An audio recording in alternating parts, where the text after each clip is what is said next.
All right, good morning, everybody. I'm Chad Lauer, Officer Lauer, Tioga County State Conservation Officer. Today, here to talk to you about different anatomical parts of a cold water salmonid species.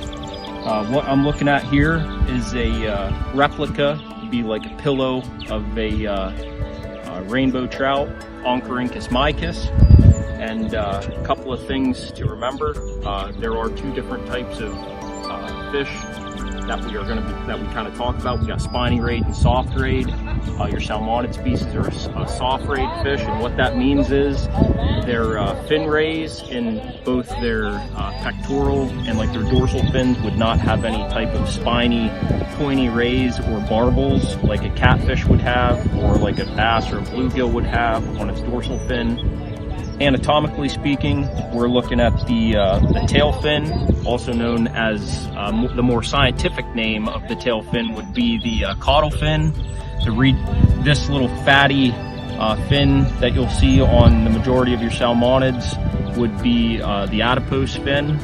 The region between the caudal fin and the adipose fin would be the caudal peduncle region. This fin would be your dorsal fin. You have two pectoral fins that you'll find on these species. You'll have your anal fin and you'll have your pelvic fin. Normally have two of them.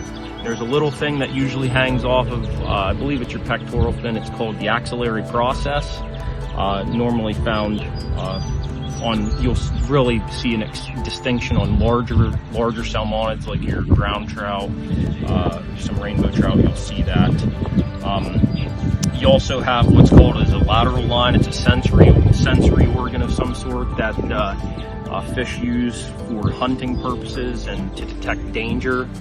So if maybe there's a rumble on the shoreline, maybe an angler coming up along a cold water stream, you may have a brook trout of some sort that will scoot up into habitat that is conducive for protection and things like that to avoid. I'd say it's an evolutionary adaptation to avoid predation and to be able to feed at night or things like that. So that's all I have for you, and I appreciate you all listening to me.